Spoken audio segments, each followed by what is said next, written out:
o nome do nosso Deus. Se você puder então, Lucas, no capítulo de número 19, nós vamos ler os 10 primeiros versículos dessa que é uma história muito conhecida do Evangelho.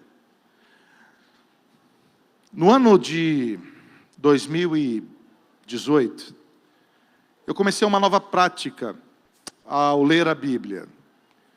Eu comecei a ler repetidas vezes o mesmo livro da Bíblia.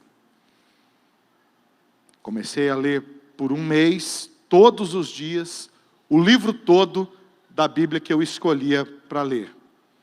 Eu fiz isso com o Evangelho de Marcos, fiz isso com Atos, com Romanos, com Colossenses, com Filipenses. Fiz isso com Lucas, todos os dias, durante um mês, ler o Evangelho todo de Lucas, todo dia.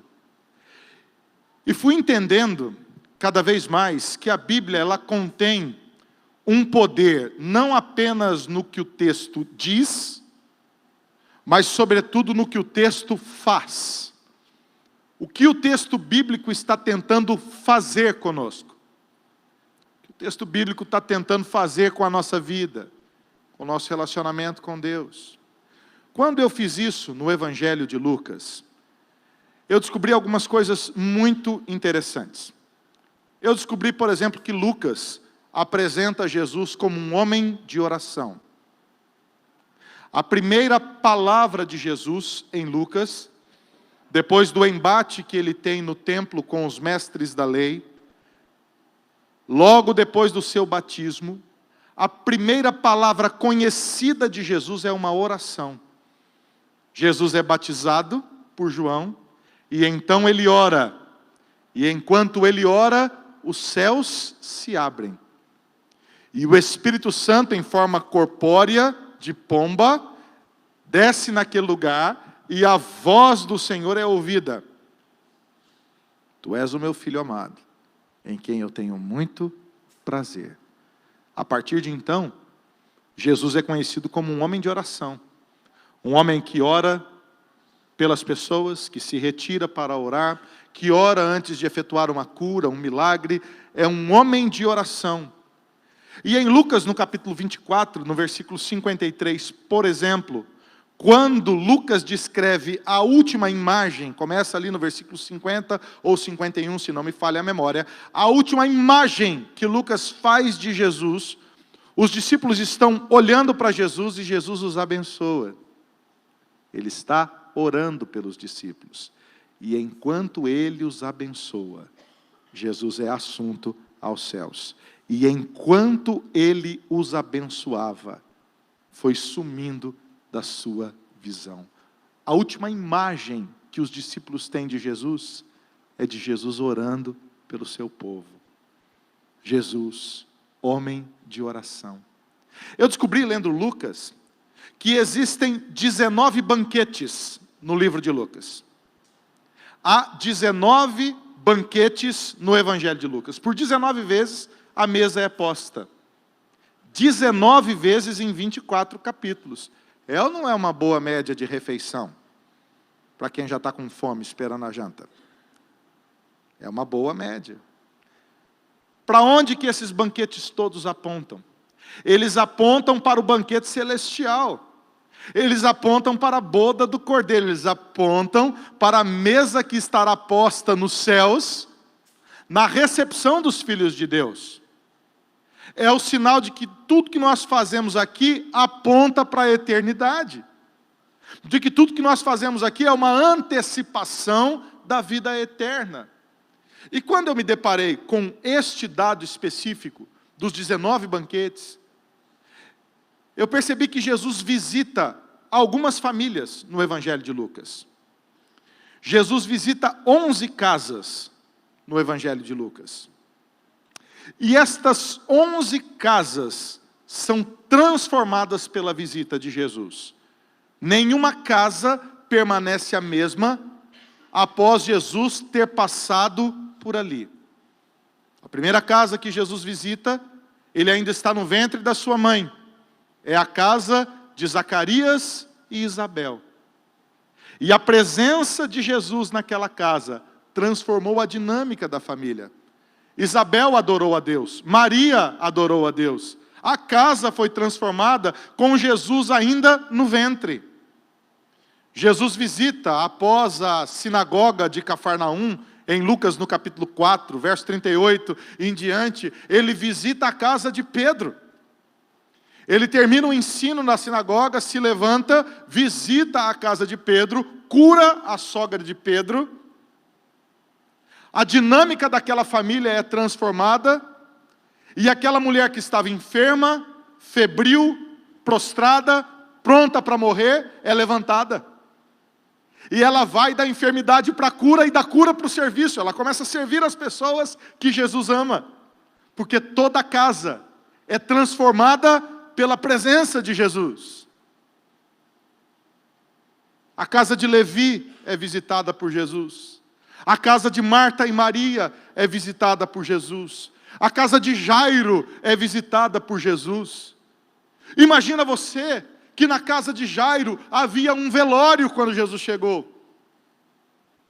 Jairo foi buscar Jesus, ele sai desesperado, ele está apavorado, e ele busca Jesus, e diz: vem para casa porque a minha filha está para morrer.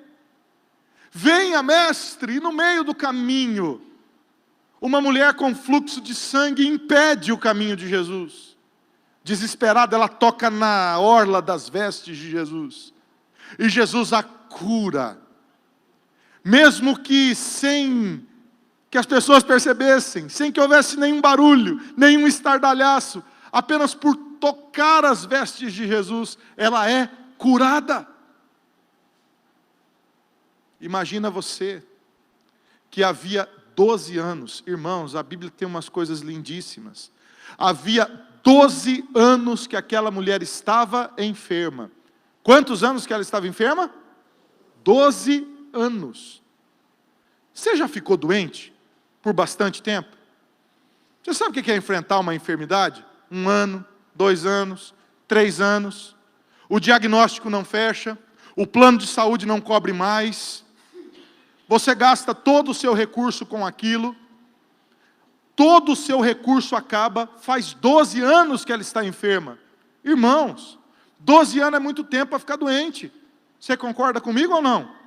É muito tempo para lutar com uma hemorragia. Ela tem uma hemorragia crônica por 12 anos. 12 anos é muito tempo para sofrer. E Jesus a cura. Você sabe qual que é o engraçado deste texto? É que a filha de Jairo tem só 12 anos. Se 12 anos é muito tempo para ficar doente, 12 anos é pouco tempo para viver. Se 12 anos é muito tempo para sofrer, 12 anos é muito pouco tempo para se viver. E ao atender uma senhora que já está enferma há 12 anos, e uma jovenzinha que tem apenas 12 anos, Jesus se coloca como o Senhor do tempo. Para Jesus, o tempo é irrelevante, porque Ele age a partir da sua glória eterna. Ele é o Senhor do tempo. Não me importa absolutamente nada, porque Ele é o Senhor do tempo. Ele é o Senhor das nossas histórias. Ele é o Senhor dos senhores. Ele chega na casa de Jairo. As pessoas estão desesperadas porque a menina está morta. E Jesus diz: ela não está morta, ela apenas dorme. Todo mundo sai de casa. Apenas Jairo e a sua esposa. Tenta imaginar a cena comigo, querido. Jesus segura a mão daquela menina. E Ele diz: menina, levanta. Você consegue perceber o poder de Jesus? Menina, levanta. Você consegue perceber que ela estava morta? Que não havia mais respiração, que não funcionava mais nada. O coração havia parado, morte cerebral, morte física, não havia mais nada. Mas para Jesus a morte não é nada, é um sono apenas. Menina, levanta. Ele devolve a filha viva para os pais. Era para ter um velório naquela casa, e agora tem uma festa, porque Jesus foi para aquela casa. Jesus visitou aquela família. O que eu vou dizer agora não está na Bíblia, é coisa da minha cabeça. Mas eu fico imaginando Jairo e a esposa deitados para dormir. Os dois deitaram, vão dormir. E a esposa fala: ô meu bem, obrigado meu amor. Obrigado porque você trouxe Jesus para a nossa casa. Obrigado porque enquanto a gente estava sofrendo aqui sem saber o que fazer, você saiu correndo e você trouxe Jesus até a nossa casa. Eu fico imaginando Jairo. Quem tem filho aqui vai entender o que eu falo. Jairo entrando assim, os menininhos dormindo, a filha dele que estava ressuscitada ali, dormindo agora, já é tarde da noite, e ele vai entrando de pé em pé assim no quartinho dela, e ele coloca o rosto bem pertinho do rosto dela. Você já fez isso para ver se seu filho estava respirando ou não? Quem já fez isso? Coloca o rosto assim, ou põe a mão, ou põe o rosto, e a criança está...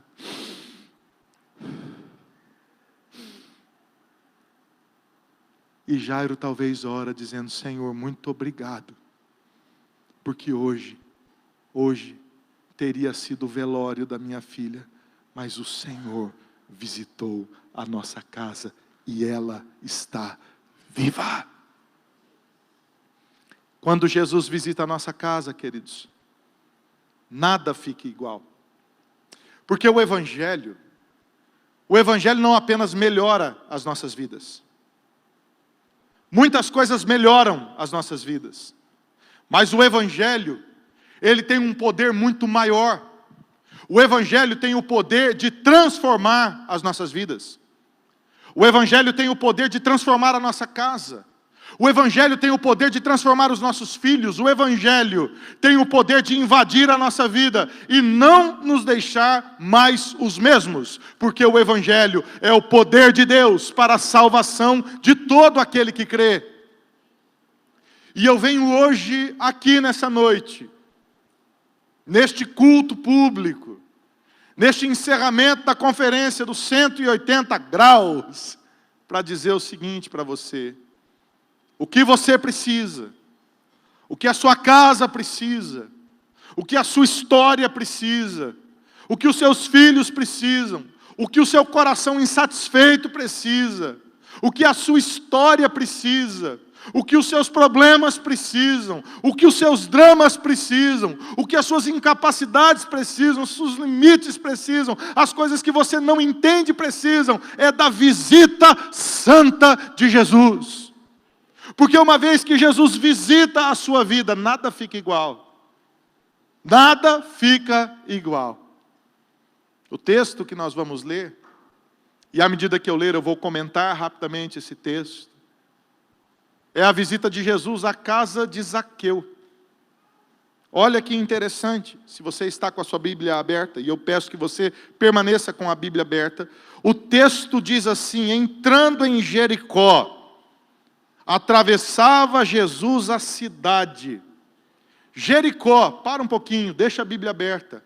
Você se lembra da cidade de Jericó no Antigo Testamento?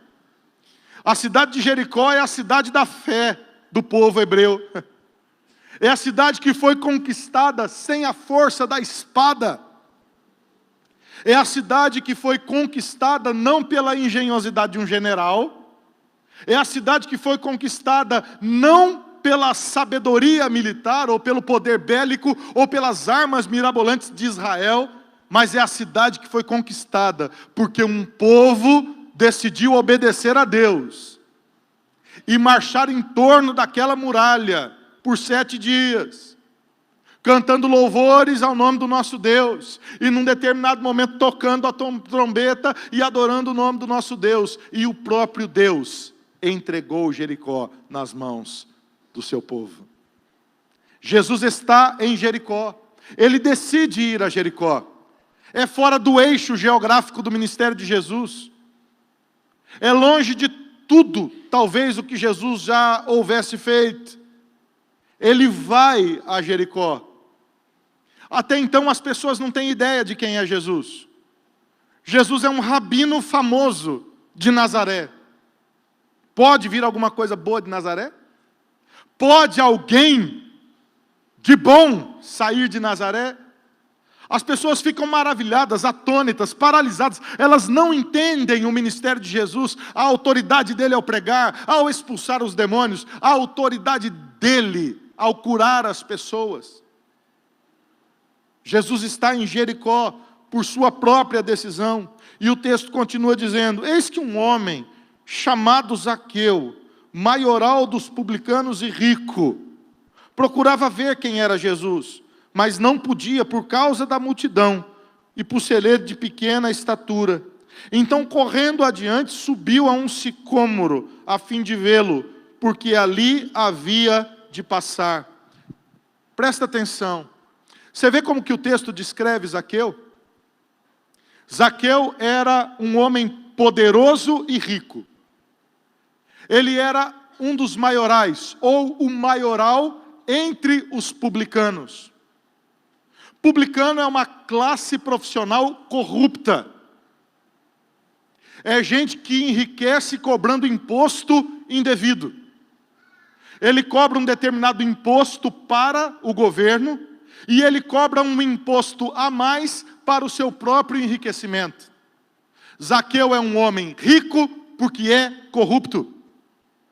Ele é um homem rico, mas com um passado deplorável.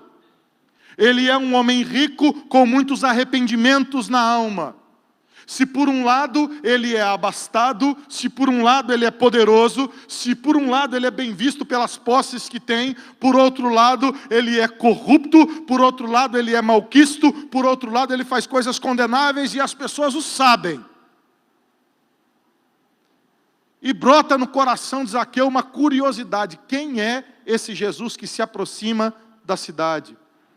É interessante que o texto aponta, indica que ele prevê o movimento de Jesus. Ele pensa: Jesus vai virar nessa rua aqui. E ele corre na frente, talvez do cortejo que seguisse Jesus, das pessoas curiosas. A multidão o impedia de ver Jesus, a estatura dele não ajudava, ele tentava enxergar e matar a sua curiosidade. Então ele tenta prever o movimento da multidão, corre na frente e sobe num sicômoro. Um sicômoro é uma figueira, é sinônimo. Ele sobe numa figueira. E ele espera para ver Jesus. É interessante, queridos, que a palavra do Senhor ensina que Deus, em Eclesiastes, que Deus colocou no coração do homem o desejo pela eternidade. Existe no seu coração uma curiosidade para saber quem Deus é. Você sabia? Você sabia que todo ser humano é meio espiritual? É meio religioso? As pessoas não sabem o que fazer com essa religiosidade, mas elas são. Todo mundo tem um evangelho que crê. Para uns o evangelho é o dinheiro, então eles se dobram, eles se ajoelham diante do dinheiro, eles se prostram diante do dinheiro, eles oferecem os filhos no altar do dinheiro, eles sacrificam a família no altar do dinheiro, eles fazem tudo por causa do dinheiro. O evangelho deles é o dinheiro. Tem gente que faz isso pelo poder, tem gente que faz isso pelo sexo, tem gente que faz isso por tantos outros motivos. Zaqueu tinha uma curiosidade: quem é Deus? Quem é Jesus? Ele pensa que prevê os movimentos, mas olha que movimento o texto faz. O texto continua dizendo: quando Jesus chegou àquele lugar, olhando para cima, disse-lhe: Zaqueu, desce depressa, pois me convém ficar hoje na sua casa. A pergunta que eu faço é: quem viu quem? Quem viu quem? Foi Zaqueu quem quis ver Jesus? Ou foi Jesus quem olhou para Zaqueu? O que você acha? Você acha que é você que busca Deus? Ou é Deus que vem ao seu encontro? O que você acha? Você acha que é você que está buscando a Deus? Ou é Deus que está querendo revelar o seu amor a você? Olha que engraçado. Onde Zaqueu estava escondido? Apoiado em cima de uma figueira. Eu acho que um casal no Antigo Testamento também se escondeu com folhas de figueira, será que não? Adão e Eva, quando pecaram, cozeram para si folhas de figueira e esconderam-se de Deus atrás daquelas folhas mal feitas. E Deus pergunta na viração do dia: Adão, Eva, onde estão vocês? E eles estavam escondidos atrás das folhas da figueira. Eles acharam que Deus não poderia lhes ver. Eles escondiam os seus pecados, eles escondiam a sua nudez, eles escondiam as suas falhas atrás de reles roupas feitas e mal feitas. Zaqueu talvez estivesse ali naquela árvore por curiosidade apenas, escondido atrás das folhas da figueira. Mas assim como Deus viu Adão e Eva, assim como Deus viu o pecado de todo o homem, Deus também viu o pecado de Zaqueu em Cristo Jesus, olhando para ele. Deixa eu dizer uma coisa para você, querido, aquele olhar de Jesus desnudou Zaqueu. Naquele olhar, é como se Jesus tivesse colocado um espelho da alma de Zaqueu, e ele se viu no olhar de Deus. Ele se viu no olhar de Deus. Naquele olhar e no chamado de Jesus, há uma transformação na vida de Zaqueu. Zaqueu, desce depressa. Você consegue entender que Jesus imprime um tempo diferente? Zaqueu desce, mas não é desce a hora que você quiser, desce na hora que eu estou te mandando, desce depressa, porque hoje me convém. Não foi você que me convidou, me convém estar na sua casa. É por isso que eu fico pensando que quando a gente faz aquela imagem de que Jesus está lá fora, no frio, batendo na porta do seu coração, dizendo: deixa eu entrar, está frio, eu estou cansado. Será que você não vai abrir a porta do seu coração? Não é assim que funciona. Jesus não respeita a porta. Quando Ele te chama, não existe porta.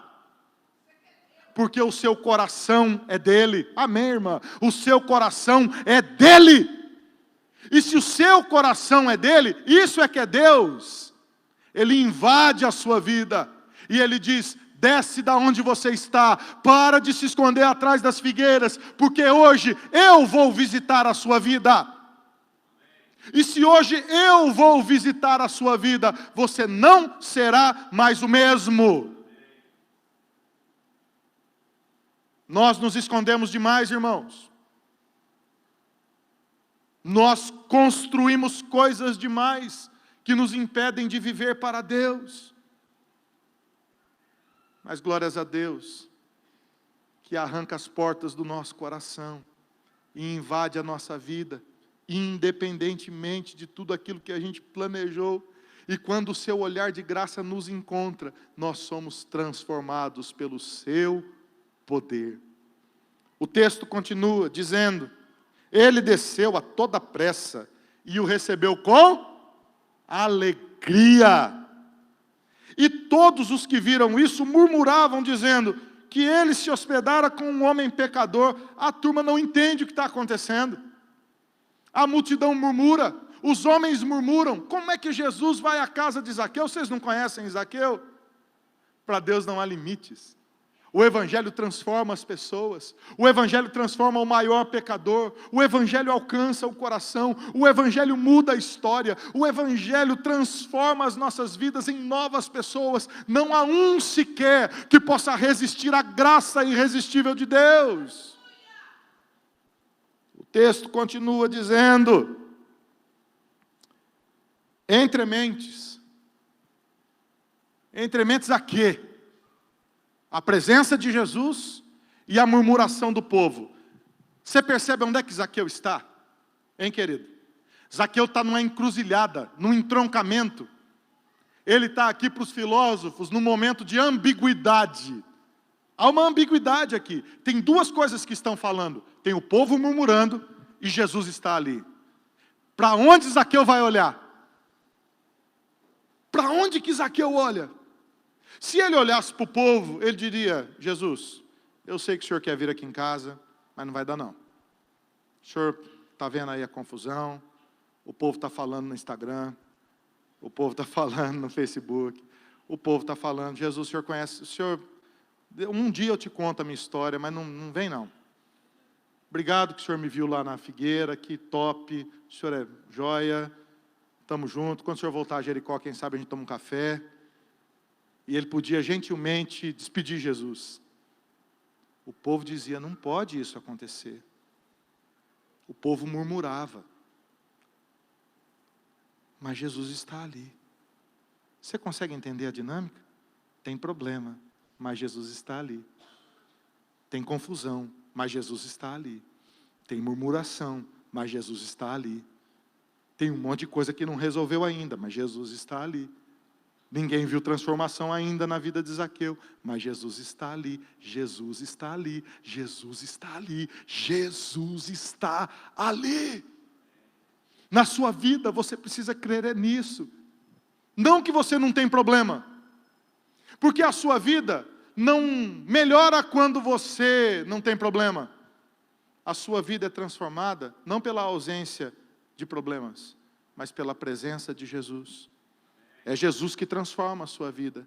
Entre mentes, olhando para essas duas realidades, Zaqueu se levantou e disse: Senhor, ó Senhor, Senhor, eu resolvo dar aos pobres metade dos meus bens. E se em alguma coisa eu tenho defraudado alguém, restituo 4 vezes mais. Então Jesus lhe disse: hoje houve salvação nessa casa, pois que também este é filho de Abraão, porque o Filho do Homem veio buscar e salvar o perdido. Você sabe o que aconteceu? A força do texto grego é muito interessante. A impressão que dá, quando eu leio essa palavra resolvo no original, é que Zaqueu foi em algum lugar da casa dele. Ele pegou um monte de dinheiro, metade do que ele tinha, representando metade do que ele tinha, está comigo aqui no raciocínio, e ele trouxe até Jesus, isso é imaginação minha, interpretando o texto original, e ele falou: eu resolvo. Quando ele fala eu resolvo, ele põe um dinheiro sobre a mesa, e fala assim: isso aqui é metade do que eu tenho, eu quero oferecer para as pessoas mais pobres. Ele toma uma decisão, diante da visão que ele tem de Cristo. E ele diz mais, ele fala: se em alguma coisa eu defraudei alguém, se alguém aí na cidade disser que eu roubei alguma coisa dele, eu também, Jesus, diante do Senhor, resolvo devolver 4 vezes mais. Zaqueu está transformado, querido. Ele agora entendeu que diante dele está Jesus. E Jesus falou: hoje nessa casa houve conversão, porque eu vim para salvar e buscar ao perdido. Eu encerro essa palavra dizendo a você 2 coisas muito simples. A primeira delas: se Jesus olhou para você, querido, e Ele o percebeu, você precisa depressa descer de onde você está e ouvir o chamado de Jesus, porque hoje Ele deseja visitar a sua vida. E se Jesus visitou a sua vida, você precisa apenas se arrepender e crer. E tomar a decisão de ser transformado pelo poder de Jesus. Porque Ele veio para buscar e para salvar o perdido. Eu quero convidar o pastor Vumar para vir aqui orar pela igreja, no final dessa pregação. Vem cá, pastor, por favor. Quero convidar a banda para vir aqui, nós vamos cantar mais uma canção. E talvez você precise muito dessa oração. E eu queria desafiar você a de fato colocar o seu coração diante do Senhor. Talvez você possa orar como Zaqueu. Talvez você tenha algum Zaqueu na sua família, que está longe de Deus, mas querendo ver a Jesus. E quem sabe nessa noite, você não possa ouvir a voz de Jesus, falando ao seu coração, para a transformação da sua vida e da sua casa, em nome de Jesus. Amém, nós vamos orar. Coloque-se de pé, meu amado.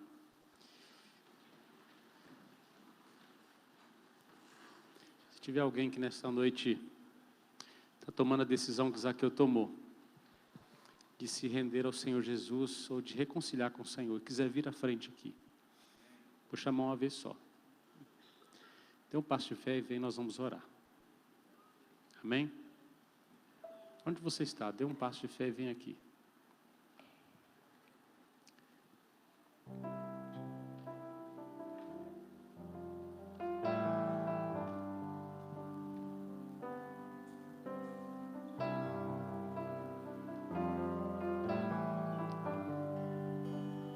Pai, nós queremos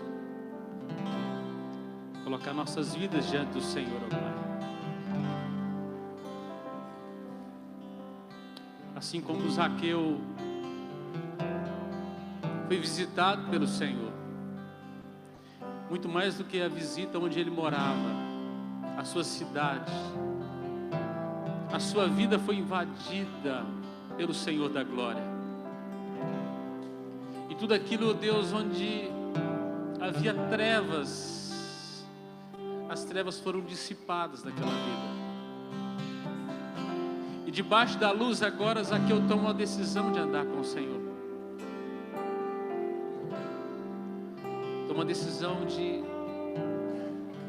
se curvar diante do Senhor em adoração, em devoção, em rendição. E a atitude de devolver, de restituir, é de que o coração não estava mais apegado àquilo que ele tinha, mas a pérola de grande valor que ele havia recebido, o Senhor Jesus.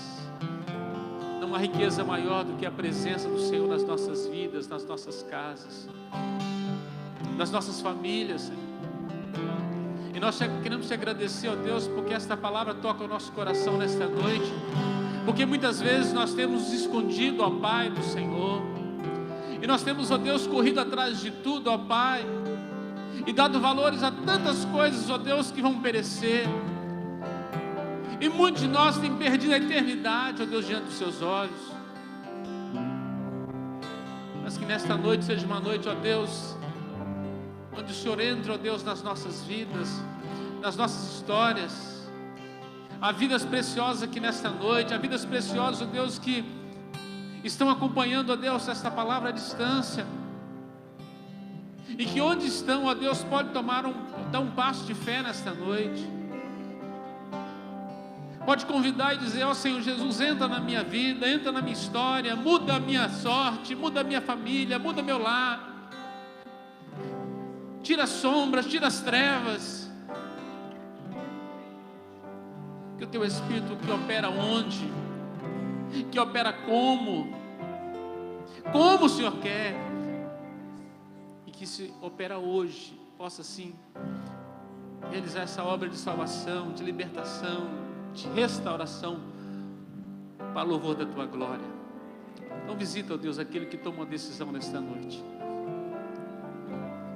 Coloque fé neste coração para crer no Senhor, não apenas como aquele que o livrou do inferno, mas como o seu dono, o seu Senhor, aquele que dá uma nova direção, a quem, ó Deus, lhe cabe a obediência total e restrita, aquele que pode encher todas as coisas com a sua glória, aquele que enche o vazio da alma, aquele mais sedento, aquele, ó Deus, que estava vazio de tudo, e que o Senhor pode entrar nesse coração nesta noite e preencher esse vazio, dando, ó Deus, significado, para que essa vida saia daqui plena, realizada, alegre, transformada, e saia daqui para ser um agente de transformação, Senhor, no nome de Jesus. Abençoe esse que tomou esta decisão de voltar-se para o Senhor, de se reconciliar com o Senhor nesta noite. Que a palavra do Senhor, ó Deus, seja a palavra lançada sobre a terra boa, e que o fruto seja produzido, que promova louvor e honra e glória ao Senhor. Queremos te dar graças, porque a semente do Senhor foi lançada em nossas vidas nessa noite. Queremos nós sermos, ó Deus, terra de frutificação, no nome de Jesus. Perdoa os pecados do teu povo, e obrigado pela mensagem de reconciliação que o Senhor nos trouxe nesta noite. Tu és o Deus que entrou em tantas casas, e onde o Senhor entrou, a história mudou, a vida mudou, os horizontes foram transformados, ó Deus, e tudo que estava em trevas se transformou em luz. Que o Senhor possa continuar operando assim, ó Deus, para o louvor da tua glória. Obrigado pela nossa juventude, por esse grande ajuntamento desses dias, pela ministração do Senhor. Muitas sementes foram lançadas aqui, e o Senhor vai fazer produzir para o louvor do Senhor. Obrigado pela vida do pastor Juliano, irmão, amigo, companheiro. Que o Senhor possa continuar abençoando a sua vida, seu ministério. Amém, Senhor. Abençoando a tua igreja. Receba a nossa gratidão, a nossa adoração, em nome de Jesus. Amém.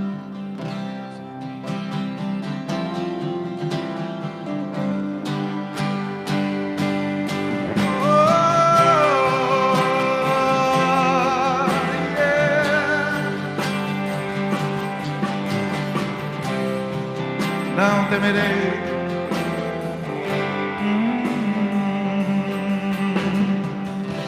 ainda que o sol se transforme em treva, ainda que o mar se transforme em sangue. Diga: eu não temerei, eu não temerei, eu não temerei,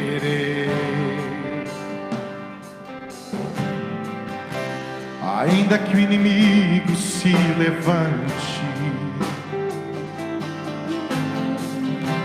ainda que minhas forças se acabem. Diga: eu não temerei,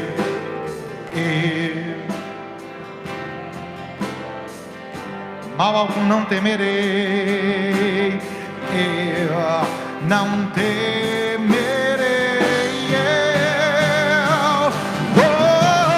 pois o leão de Judá está comigo, fortaleza da minha vida, está comigo, torre forte na batalha.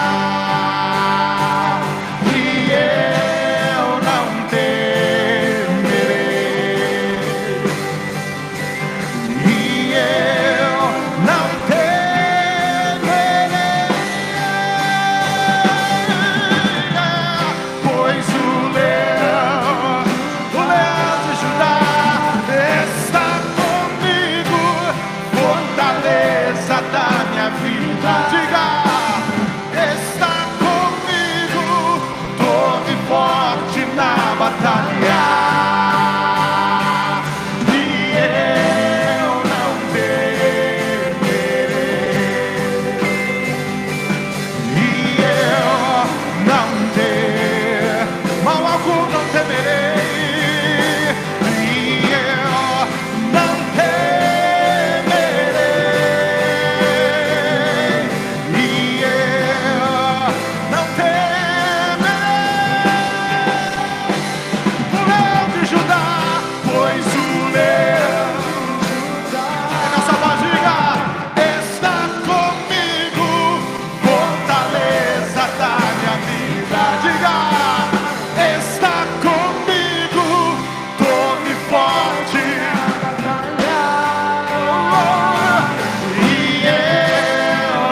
temerei.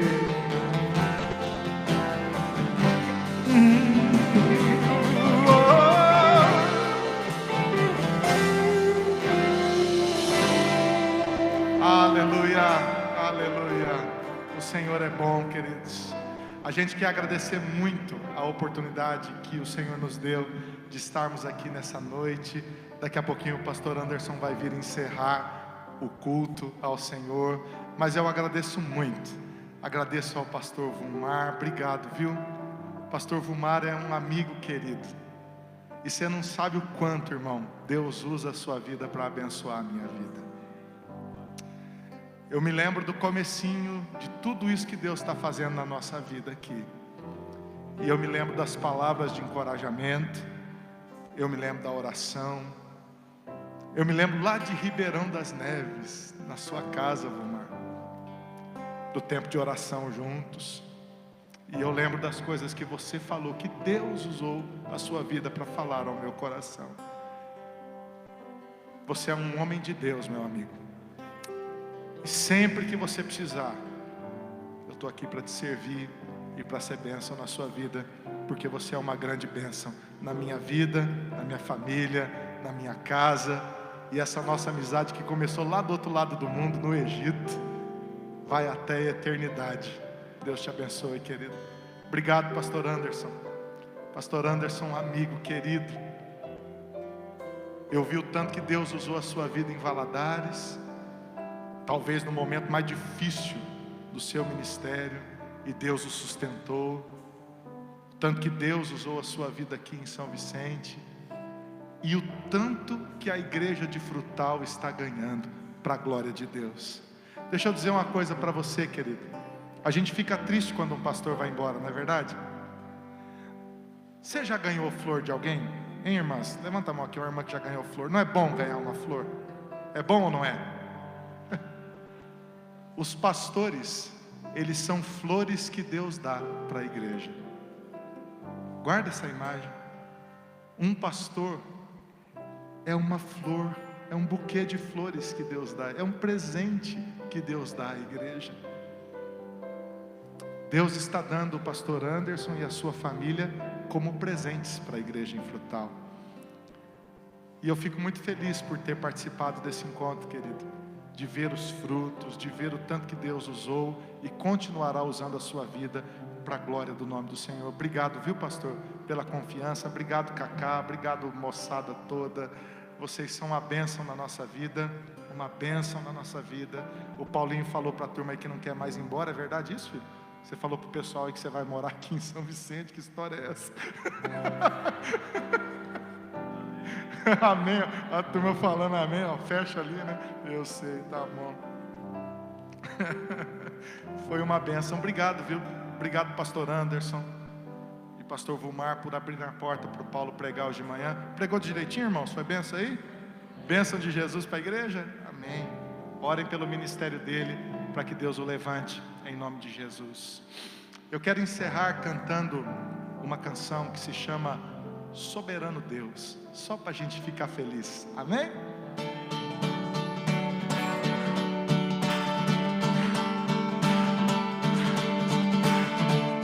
Sábado que vem eu espero você lá em Praia Grande, hein? Benção! Oh!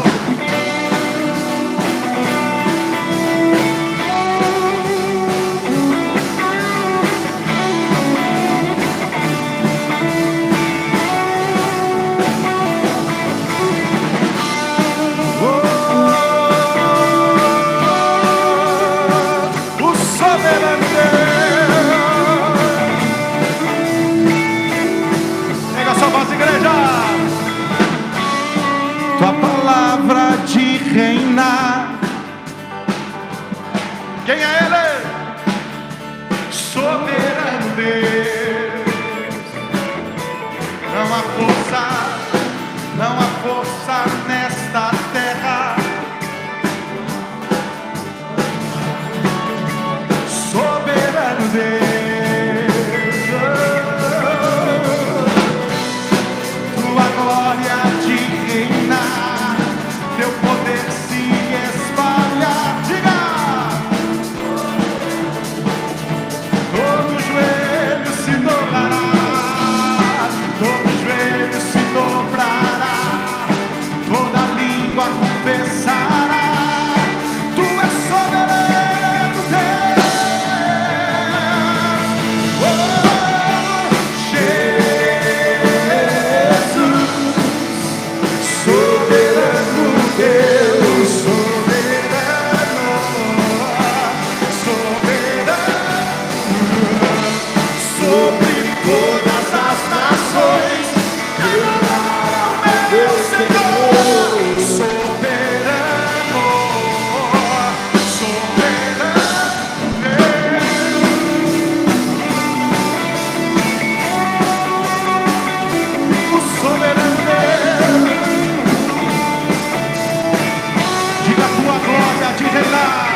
reinar, teu poder se espalhar. Mais alto. Todo joelho se dobrará, todo joelho se dobrará, toda língua confessará, tu és soberano.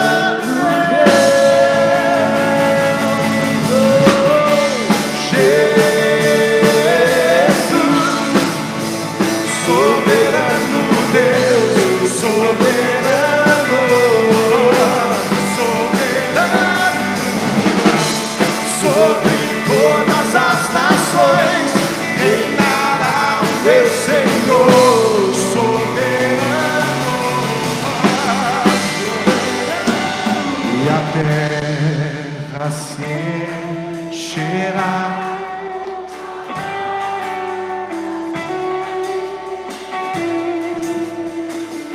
Os filhos de Deus, levantem a sua voz e cantem. E a terra se encherá.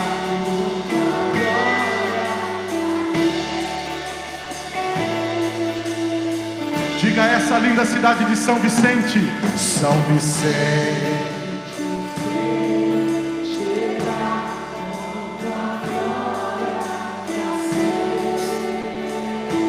Esse é só o início, irmão. Diga: São Paulo se encherá.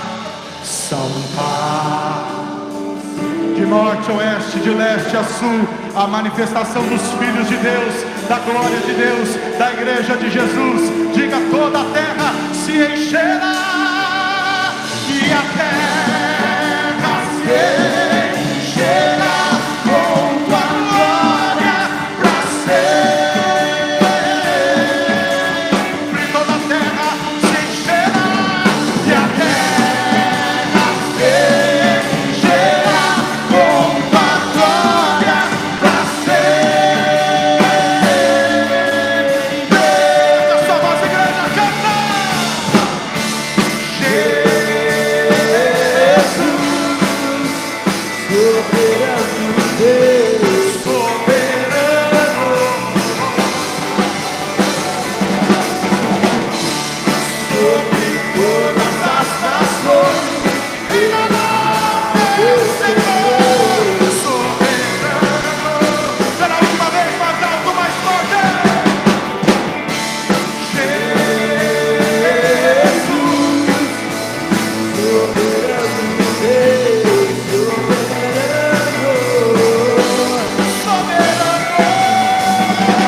Glória a Deus.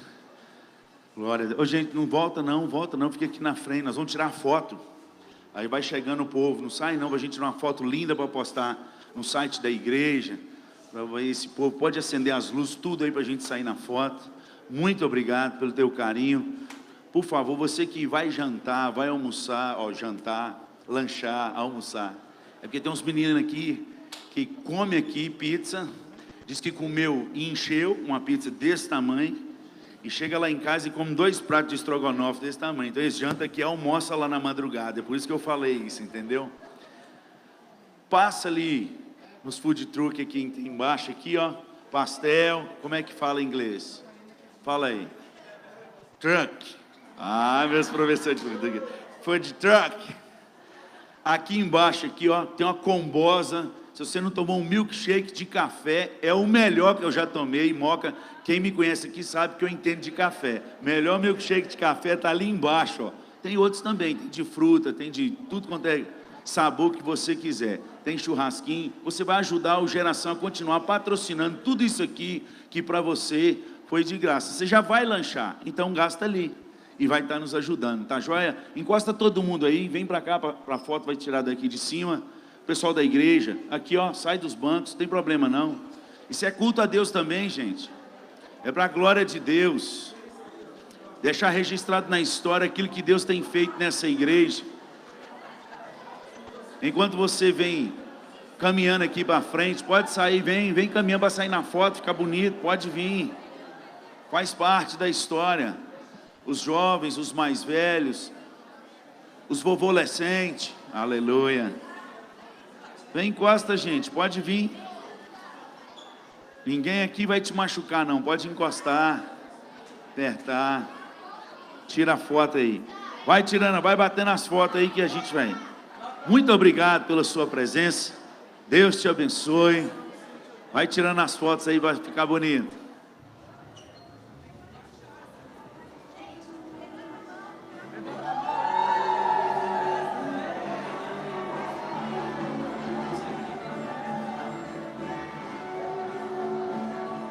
Obrigado, Deus te abençoe. Vai na paz do Senhor. O ano que vem tem mais, para a glória de Deus. Pega essa voz, igreja. Tua palavra de reinar. Quem é Ele? Soberano Deus. Não há força. Não há força nesta terra. Soberano Deus,